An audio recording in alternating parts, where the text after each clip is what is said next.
City update ન્યૂઝમાં આપનું સ્વાગત છે। સુરતના સચિન વિસ્તારમાં ગેસના બાટલાના કાળા બજારનો મોટો ભાંડાફોડ થયો છે।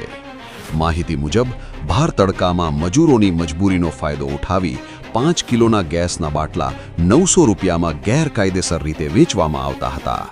પોલીસે કાર્યવાહી કરીને ટેમ્પો સાથે 2 શખ્સોને ઝડપી પાડ્યા છે અને વધુ તપાસ શરૂ કરી છે। આ ઘટનાથી વિસ્તારમાં ચકચાર મચી ગઈ છે। City update news Sufiyan Mulla જોડાયેલા રહો, કારણ કે હવે શહેર નહીં સમગ્ર દેશ કહેશે। આ છે સિટી અપડેટ ન્યૂઝ।